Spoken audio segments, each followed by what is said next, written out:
Morning students. चलिए आज से स्टार्ट करते हैं क्लास 7 का part number 5 introduction to computer. Storage memory या स्टोरेज बोले या तो मेमोरी बोले, दोनों एक ही होता है। हम सब स्टोरेज और मेमोरी दोनों एक प्रकार से बोल सकते हैं। चलो सबसे पहले हम जब देखते हैं हमारा स्टोरेज होता क्या है। स्टोरेज एक प्रकार से क्या होता है, डेटा, जहाँ पे स्टोरेज से नाम से ही पता चलता होगा कि स्टोरेज हमारे डेटा को स्टोर करने के लिए प्रयोग किया जाता है। स्टोरेज क्या होता है, डेटा को प्रयोग करने के लिए उपयोग किया जाता है। तो डेटा को स्टोर करने के लिए उपयोग करने के लिए यहाँ पे हमारे पास डेटा कई प्रकार से होते हैं। जैसे हमारे रॉ मटेरियल्स होते हैं, जैसे ABCD हो गया, 1 2 3 हो गया, या हमारे दिस इज Y हो गया, या हमारा 1001 हो गया। तो ये सब हमारे क्या है, डेटाज है। ये सब हमारे क्या है, डेटाज हैं। इन सब डेटा को जोड़ के जो भी हमारे बड़े बड़े टॉपिक्स, बड़े बड़े एपिक्स जितने भी बनते हैं, वो सब डेटा एक प्रकार से हमारे क्या होते हैं, डॉक्यूमेंटेशन हो जाते हैं। और डॉक्यूमेंटेशन को हम सब सेव करने के लिए कहीं ना कहीं प्रयोग करते हैं स्टोरेज का। तो स्टोर करने के लिए हम सब सबसे पहले प्रयोग करते हैं स्टोरेज या मेमोरी का। तो ये हमारा जो डेटा को स्टोर करने के लिए होता है, data is stored our raw materials and our meaningful results. Okay, तो डेटा क्या होता है, हमारे रॉ मटेरियल्स या मीनिंगफुल रिजल्ट्स को स्टोर करने के लिए प्रयोग किया जाता है। देयर आर टू टाइप्स क्या होता है, there are two type of memory, मतलब there are two type, primary memory and secondary memory. यह दो प्रकार का होता है। एक होता है primary, there are two type. पहला है हमारा प्राइमरी, दूसरा सेकेंडरी। अभी हम आप लोग को इसमें नाम बताते हैं कि हमारे जो प्राइमरी होती है, प्राइमरी में भी हम सब देखेंगे कि इसको हम सब प्राइमरी को भी दो भागों में बांटा गया है। किसमें, वॉलेटाइल और एक होता है नॉन वॉलेटाइल। प्राइमरी को भी दो भागों में बांटा गया है। किसमें, एक वॉलेटाइल में और दूसरा नॉन वॉलेटाइल में। तो हमारे जो वॉलेटाइल मेमोरी होती है उसको बोलते हैं हम सब, क्या बोलते हैं, रैम, दूसरा रोम। ओके, तो जो हमारा प्राइमरी मेमोरी में होती है वोलेटाइल और नॉन वोलेटाइल, इसको बोलते हैं रैम और दूसरे को बोलते हैं रोम। तो रैम क्या होता है, रैम का फुल फॉर्म भी देख लीजिए आप लोग। रैम का फुल फॉर्म क्या होगा, random access memory, random access memory. दूसरा क्या है, रोम का read only memory, read only memory. अब दोनों का काम क्या होता है, रैंडम एक्सेस मेमोरी मतलब हमारा जो भी डेटा आती है उसको रैंडमली स्टोर करता है। मतलब अगर हमको एक सीढ़ी छोड़कर दूसरी सीढ़ी पे डायरेक्ट चढ़ना हो तो क्या करते हैं, हम सब एक सीढ़ी को क्रॉस करके तभी दूसरे पे जाते हैं। वैसे उसी को बोलते हैं हम सब रैंडम। जैसे हमारा ये 2 से 3 सीढ़ी है, हमको इस पे से चढ़ के जाना है, इस पे तीसरे वाले पे, तो हम क्या करेंगे, जहाँ से डायरेक्ट कूदेंगे तो एक सीढ़ी छूटा ना, तो वही जो एक सीढ़ी छूटता है इसी पॉइंट को हम सब बोलते हैं रैंडम। इसी पॉइंट को क्या बोलते हैं सब, रैंडम। तो ये रैंडमली हमारा क्या होता है, जिसके रैम के आने से हमारे डेटा को स्टोर करना फास्ट हो गया और हमारा कार्य भी करना फास्ट हो गया।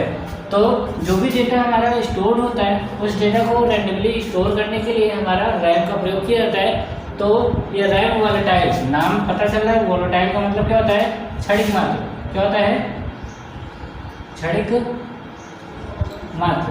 क्षणिक मात्र मतलब कुछ समय के लिए डेटा को स्टोर रखता है। कुछ समय मतलब जब तक हमारा कंप्यूटर स्टोर कर रहा है, मतलब जब तक हमारा कंप्यूटर चालू है तब तक हमारा डेटा क्या होता है, स्टोर होता रहता है। जैसे ही अचानक अगर हमारी लाइट फ्लक्चुएट हो गई या डेटा हमने अचानक काट दिया तो हमारा क्या होता है, वो डेटा उड़ जाता है। तो इसी को बोलते हैं सब क्षणिक मात्र।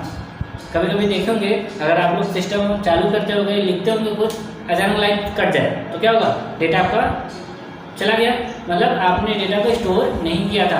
तो ये क्या होता है, डेटा स्टोर सिर्फ कुछ समय के लिए करता है। जब तक हमारा कंप्यूटर चालू है तब तक हमारा डेटा स्टोर होता रहता है। दूसरा है हमारा नॉन वोलेटाइल। नॉन वोलेटाइल मतलब डेटा को लंबे समय तक रीड करना, डेटा को लंबे समय तक रीड करना। जब भी हम डेटा हमारा किसी भी डेटा को फेस करना हुआ या कभी हम डेटा हमने सेव किया है उसको ओपन करना हुआ तो उसको रीड करने का कार्य हमारे नॉन वोलेटाइल मेमोरी मतलब रोम का आता है। किसका आता है? रोम का। तो डेटा को रीड करने का कार्य रोम का होता है और डेटा को रीड एंड राइट करने का कार्य रैम का होता है। तो लेकिन जब तक हमारा कंप्यूटर स्टार्ट है तब तक हमारा डेटा रीड और राइट हमारा रैम के द्वारा होता है। जैसे कंप्यूटर हमारा क्या होता है, सिस्टम शट डाउन होता है, हमारा डेटा उड़ जाता है। तो रीड करने के लिए हम सब रोम का प्रयोग करते हैं और हमारा रैंडमली वर्क करने के लिए हम सब रैम का प्रयोग करते हैं। ओके, दोनों स्टोरेज समझ में आ गया। अब आते हैं हम सब सेकेंडरी स्टोरेज पे। किस पे आते हैं? सेकेंडरी स्टोरेज पे। जो हमारा सेकेंडरी मेमोरी होती है, सेकेंडरी मेमोरी डिवाइसेस होती है, ये भी हमारा क्या होता है, कई प्रकार के होते हैं। हमने यहाँ पे दिखाया हुआ है सेकेंडरी का, जैसे एचडीडी भी हमारा इंटरनल और एक्सटर्नल आता है। तो सबसे पहले हम सब एचडीडी की बात करेंगे। एचडीडी का मतलब होता है hard disk drive. Full form क्या होगा? Hard disk drive. क्या होगा? Hard disk drive. Full form याद करके रखिएगा, हमेशा क्वेश्चन पूछे जाते हैं। शॉर्ट फॉर्म कोई भी फुल फॉर्म देना हो तो आपको ऐसे पूछे जाएंगे, एचडीडी मतलब हार्ड डिस्क ड्राइव, आपको बताने रहेंगे फुल फॉर्म उसके। ओके, तो हार्ड डिस्क ड्राइव क्या होते हैं? सेकेंडरी स्टोरेज डिवाइस होती है, लेकिन इसमें भी हमारे दो प्रकार के आते हैं। क्या होता है? इंटरनल होता है। इंटरनल मतलब जो हमारे कंप्यूटर सिस्टम के साथ इनबिल्ड हो, जुड़ा हुआ। ओके, कंप्यूटर सिस्टम के साथ जुड़ा हो तो इंटरनल होता है। और दूसरा एक्सटर्नल। दूसरा क्या होता है? एक्सटर्नल। तो जो एक्सटर्नल होता है, जैसे आप लोगों ने सुना होगा, एक्सटर्नल मेमोरी जो होती है, एक्सटर्नल हार्ड डिस्क होती है, वो बाहर से जोड़े जाते हैं। जैसे हम सब पेन ड्राइव, एक एग्जांपल ले लेते हैं, फ्लैश ड्राइव का या पेन ड्राइव का, वो भी हमारा बाहर से जोड़ा जाता है। यूएसबी पेन ड्राइव होता है, तो वैसे हमारा यूएसबी हार्ड डिस्क भी आती है। यूएसबी हार्ड डिस्क भी आती है, तो वो एक्सटर्नल हार्ड डिस्क होती है। ओके, और जो इंटरनल हार्ड डिस्क होता है वो हमारे सिस्टम के साथ इनबिल्ड होता है, सिस्टम के साथ जुड़ा होता है, सिस्टम के अंदर लगा होता है। ओके, तो जो इंटरनल होता है और एक्सटर्नल होता है, दोनों समझ आ गया। ये इसका दूसरा नाम भी होता है, इसे कौन से बोलते हैं? Permanent storage. नाम याद रखिएगा, सेकेंडरी स्टोरेज या परमानेंट स्टोरेज बोला जाए। ओके, तो इसको हम सब बोलते हैं परमानेंट स्टोरेज डिवाइसेस। तो हमारा एचडीडी है। ओके, अगला आता है हमारा फ्लॉपी डिस्क। अगला क्या आता है हमारा? Floppy disk. फ्लॉपी डिस्क आप लोगों ने देखा होगा, पहले क्या होता था, ये प्लास्टिक का होता था जिसपे डेटा को स्टोर करना होता था। जैसे आप लोगों ने सीडी देखा, सीडी का कैसेट या डीवीडी का कैसेट देखा है, उस पर भी तो डेटा स्टोर होते हैं। जैसे आप लोग सॉफ्टवेयर इंस्टॉल करते हैं या कोई भी वीडियो, जैसे शादी का आप लोग कैसेट देखते होंगे, सीडी में ही बन के आता है। तो आजकल तो लेटेस्ट हो गया, तो पेन ड्राइव में बन के आता है, लेकिन सीडी या डीवीडी में बन के आता है। ओके, तो जो हमारे सीडी या डीवीडी होती है वो कैसा होता था? सर्कल में सीडी होता था या डीवीडी, ठीक इसी का आधा होता था, इसी से आधा मतलब थोड़ा सा। जैसे ये 3.5 का होता है, 3.5 या 4.5। ओके, लेकिन 3.5 या 4.5 का होता था, लेकिन ये कितना होता था? 2.5 का। ये कितने का होता था? 2.5 का। मतलब इसका डायमीटर कितना होता था? 2.5, छोटा होता था। जैसे आप लोगों ने देखा होगा, तो इसका डायमीटर छोटा होता है। इसका डायमीटर क्या होता है? छोटा होता है। और ये सबसे कम एमबी का होता था, 1.44 MB, 1.44 MB। और सीडी कितना होता था? 700 MB। ये क्या होता था? सीडी। और लेकिन आपको 1.4 GB डीवीडी होता है। ओके, 1.4, 1.6। तो इस प्रकार से डीवीडी की स्टोरेज होती है। तो फ्लॉपी डिस्क आपका ऐसा दिखता है, ये होता है। लेकिन ये लगता क्या था? इसका ड्राइव कैसा होता था? ड्राइव इसका लुकअप ऐसा होता था।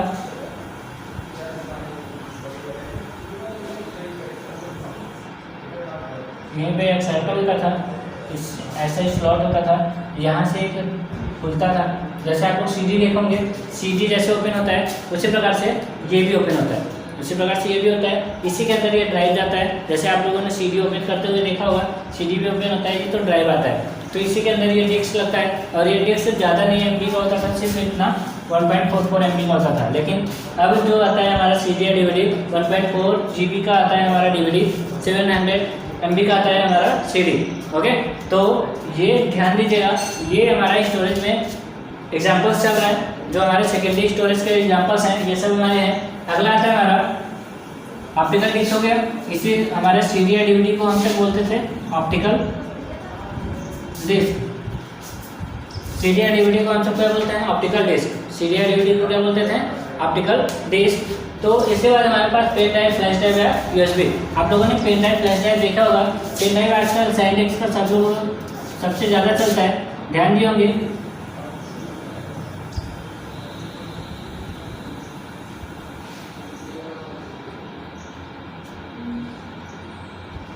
SanDisk का इस प्रकार से आता होगा, ध्यान देते होंगे आप लोग। USB,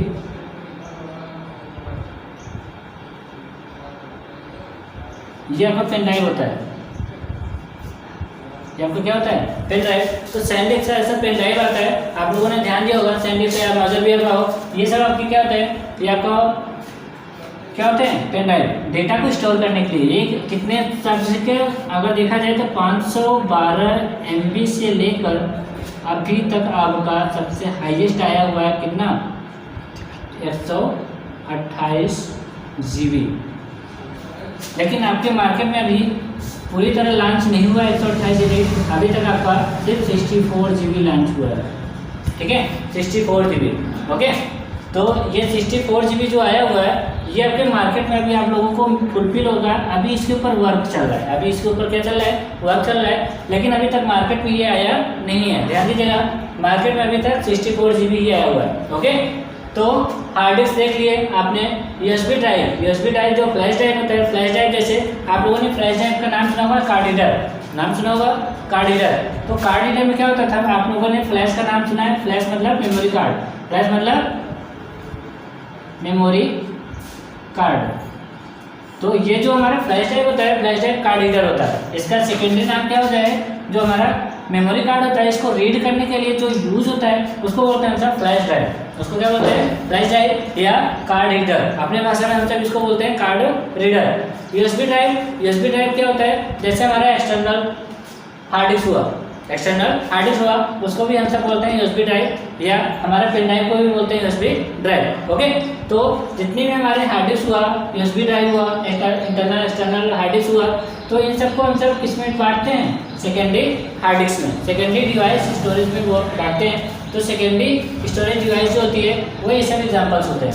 अब हम सब आते हैं हार्डवेयर और सॉफ्टवेयर की बात करते हैं। हार्डवेयर क्या होता है? जितने भी हमारे टचेबल फॉर्म हो, all touchable form and seen, that's called hardware. जितने भी हमारे टच जिसको हम सब देख सके, छू सके और फील कर सके, महसूस कर सके, वो हमारे क्या कहे जाएंगे? हार्डवेयर। लेकिन सॉफ्टवेयर में क्या होता है? सॉफ्टवेयर वो होता है जिसको हम सब देख तो सकते हैं, छू नहीं सकते, महसूस नहीं कर सकते, सिर्फ देख सकते हैं। वो हमारा क्या होता है? सॉफ्टवेयर। हमारा क्या होता है? सॉफ्टवेयर। जैसे हम सब बात करते हैं, देख लेते हैं थोड़ा सा, जो हमारा ऊपर से इरेज कर दूँ तो हार्ड डिस्क, मेमोरी, CD और DVD, flash drive, pen drive, जितने भी डेटाज आते हैं इन सबको ध्यान देते रहेगा। और ये सब जितने भी मैंने सेकेंडरी स्टोरेज बताए हैं ये सब आपके क्या कहे जाएंगे? हार्डवेयर। ये सब क्या कहे जाएंगे? आपके हार्डवेयर कहे जाते हैं, क्योंकि आप इन सबको आसानी से कैरी कर सकते हैं, आसानी से कहीं ले जा सकते हैं, आसानी से कहीं पर रख सकते हैं। तो इन सबको क्या बोलते हैं सब? Hard disk. इन सबको क्या बोलते हैं सब? हार्ड डिस्क या CD या पेन ड्राइव या मेमोरी हो, इन सबको हम सब बोलेंगे हार्डवेयर। इन सबको क्या बोलेंगे? हार्डवेयर। तो हमारा हार्डवेयर के एग्जांपल में, हार्डवेयर में हम कुछ एग्जांपल देते हैं हार्डवेयर क्या क्या है। जैसे हमारा मॉनिटर हुआ, कीबोर्ड हुआ, माउस हुआ, पेन ड्राइव हुआ, CD या DVD हुआ। तो जितने भी हमारे ETC लगा देते हैं, जितने भी हमारे जिसको हम सब छू सके, CPU, इंटरनल, जितने भी हमारे पार्ट्स होते हैं उसको हम सब छू सकते हैं। मदरबोर्ड हुआ, ये सब हमारे क्या होंगे? हार्डवेयर कहे जाएंगे। अब चलो हम बात करते हैं किसके ऊपर? सॉफ्टवेयर के बारे में। सॉफ्टवेयर क्या होता है? जितने भी सॉफ्टवेयर को हम सब देख सकते हैं, छू नहीं सकते, महसूस नहीं कर सकते हैं, वो हमारे क्या होंगे? सॉफ्टवेयर कहे जाएंगे। वो हमारे क्या होते हैं? सॉफ्टवेयर कहे जाते हैं। तो जो हमारे सॉफ्टवेयर कहे जाते हैं, सॉफ्टवेयर को देखते हुए हम सब देख सकते हैं कि हमारे जो सॉफ्टवेयर होता है वो हमारे कितने पार्ट होते हैं? सिस्टम सॉफ्टवेयर, प्रोग्रामिंग सॉफ्टवेयर और एप्लीकेशन सॉफ्टवेयर। अब इन सब के बारे में हम सब एक एक करके देखते हैं। जो हमारा सिस्टम सॉफ्टवेयर होता है, सिस्टम सॉफ्टवेयर और हमारा जो पार्ट है सिस्टम सॉफ्टवेयर का, सिस्टम सॉफ्टवेयर क्या होते हैं? जितने भी हमारे सिस्टम में देखेंगे, सिस्टम सॉफ्टवेयर में सिस्टम सॉफ्टवेयर क्या है? हमारे जैसे ओएस मतलब ऑपरेटिंग सिस्टम।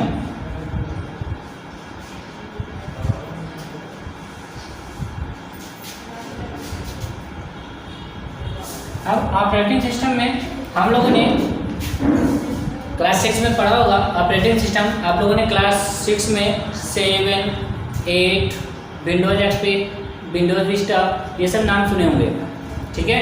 तो जो हमारे ऑपरेटिंग सिस्टम होते हैं वो हमारे क्या होते हैं? सिस्टम सॉफ्टवेयर होते हैं। वो हमारे क्या होते हैं? System software. प्रोग्रामिंग सॉफ्टवेयर क्या क्या होते हैं? जैसे हमारा C++, जावा, ये सब हमारे क्या है? प्रोग्रामिंग सॉफ्टवेयर है। ये सब हमारे क्या है? प्रोग्रामिंग सॉफ्टवेयर है। और एप्लीकेशन सॉफ्टवेयर जिस पे हम सब कोई भी यूजर आसानी से कार्य कर सके, जिसके ऊपर कोई भी यूजर आसानी से कार्य कर सके, वो हमारा क्या हो जाता है? Application software. अब हमारा जो सिस्टम सॉफ्टवेयर होता है, हम सब ऑपरेटिंग सिस्टम को एक बार देख लेते हैं। Examples, operating system is a combination between hardware and user. Operating system it is a use for combination between user and hardware. क्या होता है? यह हमारा कॉम्बिनेशन प्रोवाइड करता है, कम्युनिकेट कराता है किसके बीच में? यूजर और हार्डवेयर के बीच में ये कम्युनिकेट प्रोवाइड करता है।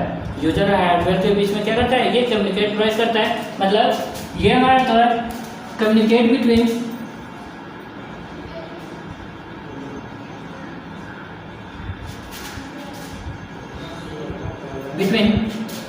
यूजर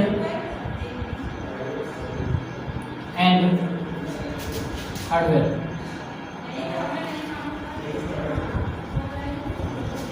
यूजर एंड हार्डवेयर, तो ये कम्युनिकेट करता है, एक दूसरे से बातचीत कराता है। जैसे एक शादी के एग्जांपल लेकर, शादी में जैसे कभी भी देखिए कोई भी लड़का पक्ष या लड़की पक्ष हो, तो उसमें शादी जो होती है, शादी के लिए एक मीडिएटर की ज़रूरत होती है, जिसको बोलते हैं अगुआ। अपनी भाषा में बोलते हैं हम सब अगुआ। तो जो अगुआ होता है क्या करता है? उन दोनों पक्षों को मिला के बात करा के दोनों लोगों को कम्युनिकेट कराता है और फिर बाद में मैरिज करा देता है। तो यहाँ पे वो भी है कि जैसे हमारा जो ऑपरेटिंग सिस्टम है एज ए मीडिएटर का काम करता है, एज ए मीडिएटर का काम करता है। तो जो मीडिएटर का कार्य करता है, मीडिएटर का कार्य करने के लिए क्या होता है? ये ऑपरेटिंग सिस्टम कम्युनिकेट कराता है यूजर और हार्डवेयर के बीच में। और जितने भी हमारे ऑपरेटिंग सिस्टम्स होते हैं उनके ऊपर हमारे जितने भी एप्लीकेशन सॉफ्टवेयर रन करते हैं वो सब किसके ऊपर रन करते हैं? ऑपरेटिंग सिस्टम के ऊपर। इसलिए इसका नाम क्या कहा गया है? System software. जितने भी हमारे प्रोग्राम रन करते हैं वो हमारा किसके ऊपर रन करता है? सिस्टम सॉफ्टवेयर के ऊपर। ओके, तो हमारा सिस्टम सॉफ्टवेयर क्या होता है? यह हमारे हार्डवेयर का एक प्रकार से कहा जाए हार्ट, एक प्रकार से हमारा कहा जाए हार्ट है। हमारे हार्डवेयर का क्या होता है? हार्ट होता है, एक प्रकार से दिल होता है। अगर जब तक ये हार्ट चल रहा है तब तक आपका प्रोग्राम चल रहा है। जैसे हमारे शरीर में हार्ट जब तक कार्य कर रहा है तब तक हमारे शरीर जिंदा है। जब तक जैसे ही हार्ट हमारा बंद होगा हमारे शरीर मृत्यु हो जाती है। उसी प्रकार से जैसे ही हमारा सिस्टम में, हार्डवेयर में सिस्टम सॉफ्टवेयर चल रहा है तब तक हमारा हार्डवेयर अच्छे से वर्क करेगा। जैसे ही इसमें कोई प्रॉब्लम आती है हार्डवेयर काम करना बंद कर देता है। तो हार्डवेयर को काम करना बंद जो करता है वो हमारा किसके द्वारा होता है? ऑपरेटिंग सिस्टम मतलब सिस्टम सॉफ्टवेयर के द्वारा होता है। ओके, तो हम सब सिस्टम सॉफ्टवेयर में देखेंगे कुछ एग्जांपल्स। जैसे एग्जांपल में क्या क्या है? सबसे विंडोज का, Windows NT new technology, Windows XP,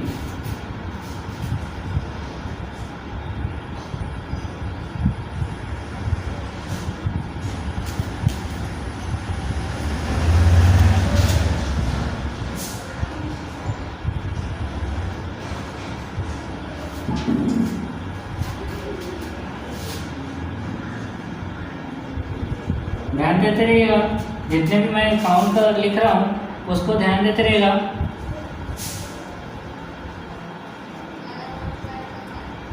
professional है,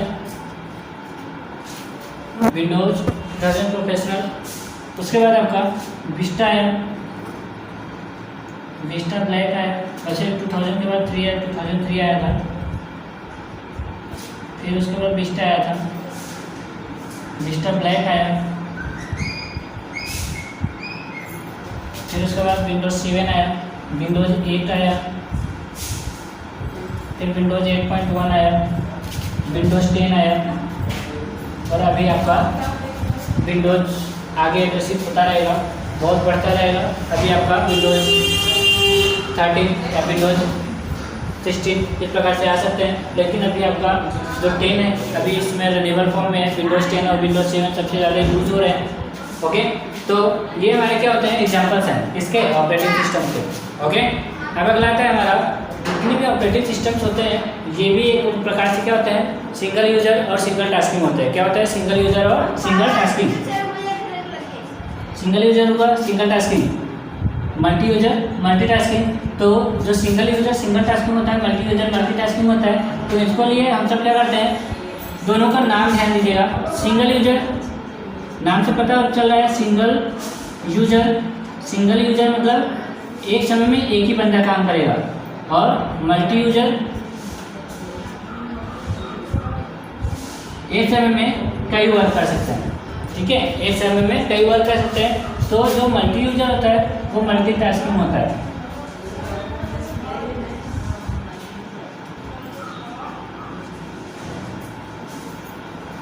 मल्टीटास्किंग का मतलब क्या होता है, एक समय में कई कार्य। मल्टीटास्किंग का मतलब होता है एक समय में कई कार्य होना, एक समय में कई कार्य होना। इसको बोलते हैं सब मल्टीटास्किंग। इसको बोलते हैं क्या, मल्टीटास्किंग। और जो सिंगल यूजर होता है एक समय में सिर्फ सिंगल यूजर कार्य कर सकता है। तो इसमें हमारे पास multi user multitasking, single user single tasking होता है, जो हम आगे की क्लास में पढ़ते चलेंगे। अभी आपको सिर्फ इतना नाम पता हो और इसके बाद थोड़ी बहुत जानकारी हो, क्योंकि आगे की क्लास में आपको डीपली मिलेंगे। ओके, तो हमने अभी सिर्फ आपको इतने के बारे में बताया, जो हमारा मल्टी यूजर सिंगल यूजर जिसके बारे में हमने बता दिया। ओके, अब जब हम सब देखेंगे कि जो हमारा प्रोग्रामिंग सॉफ्टवेयर होता है, प्रोग्रामिंग सॉफ्टवेयर में क्या आते हैं,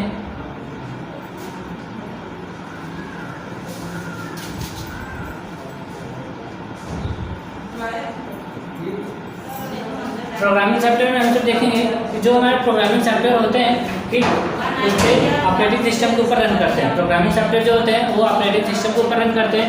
इस प्रोग्रामिंग सॉफ्टवेयर के कारण ही हम सब किसी भी प्रोग्राम, जैसे वेबसाइट डिजाइन करना, मोबाइल एप्लीकेशन डिजाइन करना, मोबाइल सॉफ्टवेयर डिजाइन करना, इन सब के प्रोग्राम पर डिजाइन करने के लिए हम सब प्रयोग करते हैं प्रोग्रामिंग सॉफ्टवेयर का। किसका प्रयोग करते हैं, प्रोग्रामिंग सॉफ्टवेयर का। It is the development software are the any type of applications and any type of softwares. Okay, तो दैट्स कॉल्ड प्रोग्रामिंग सॉफ्टवेयर। ये हमारे क्या है, प्रोग्रामिंग सॉफ्टवेयर कहे जाते हैं। ओके, ये हमारे क्या कहे जाते हैं, प्रोग्रामिंग सॉफ्टवेयर। जैसे हमारा C++ हुआ, C हुआ, जावा हुआ, या प्लेटफॉर्म में देखेंगे तो PHP हुआ, ASP.NET हुआ। तो ये सब हमारे क्या होते हैं, प्रोग्रामिंग सॉफ्टवेयर कहे जाते हैं।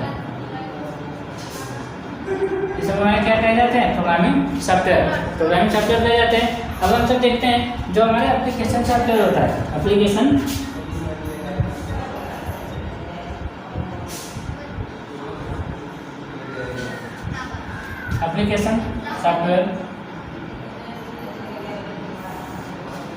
सॉफ्टवेयर वो होता है, जैसे एक यूजर क्या होता है, यूजर जिस पे वर्क कर सके, एक यूजर जिस पे वर्क कर सके उस सॉफ्टवेयर का नाम होता है एप्लीकेशन सॉफ्टवेयर। जिस प्रकार से देखा जाए MS वर्ड क्या होता है, MS वर्ड क्या होता है, एक टेक्स्ट राइटिंग होता है, जिस पे हम सब अपना क्या होता है, टेक्स्ट राइट कर सकते हैं, उसके ऊपर डिज़ाइन कर सकते हैं, उस पर डेवलप कर सकते हैं। तो जितने भी हमारे टेक्स्ट राइट करना, डॉक्यूमेंटेशन तैयार करना, या प्रेजेंटेशन तैयार करना हो, या एक डेटाबेस तैयार करना हो, उन सब पे क्रिएट करने के लिए हम सब एप्लीकेशन सॉफ्टवेयर का प्रयोग करते हैं। जैसे MS ऑफिस पैकेज, एग्जाम्पल है MS ऑफिस पैकेज, या DTP डेस्कटॉप एप्लीकेशन, जिसमें pace maker,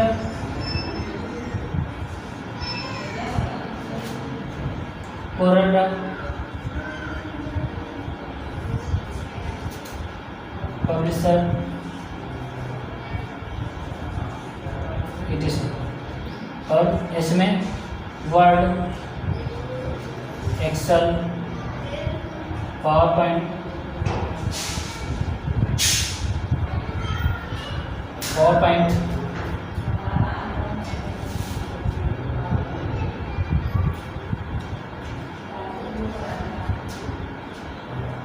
access, etc.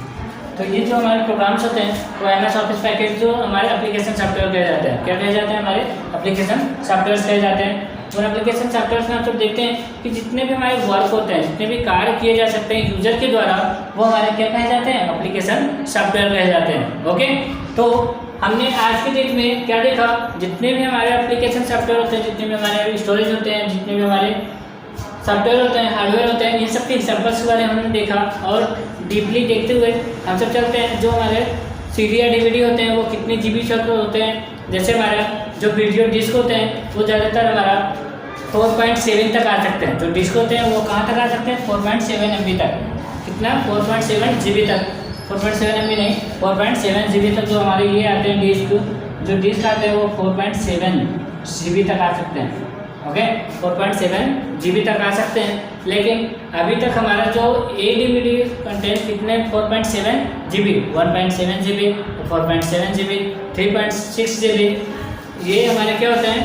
Last हमारा 4.7 GB तक अभी तक अवेलेबल हुआ है डिस्क में भी। इन सबको ध्यान देते हुए आप लोगों को करना है, कंप्लीट करना है अपने क्या होते हैं डिस्क को और अपने हार्ड डिस्क को। जितने भी कंप्लीट डेटा होते हैं उन सबको स्टोरेज काम किया जाता है। ये रीड एंड राइटेबल होते हैं। ओके, जितने भी हमारे ड्राइव्स होते हैं वो हमारे रीड एंड राइटेबल होते हैं। DVD राइटर होते हैं वो रीड एंड राइटेबल, मतलब CD में भी R होता है, CD में RW भी आता है। CD में CD R और CD RW दोनों का नाम ध्यान दीजिएगा। इसी प्रकार से DVD R, DVD RW। R मतलब होता है रीड, सिर्फ पढ़ने का कार्य करता है, और RW मतलब रीड एंड राइट। ओके, तो रीड एंड राइट करता है। तो ध्यान दीजिएगा, ये पॉइंट्स आपके बुक्स में दिए हो या नहीं दिए हो, लेकिन याद करके रखिएगा, ये याद करके रखिएगा, क्योंकि इन सब का कार्य बहुत ही होता है। इन सब का कार्य पूछा जाता है कि भाई R से क्या होता है और RW से क्या होता है। तो इन सब का कार्य हमेशा पूछा जाता है, ध्यान दीजिएगा।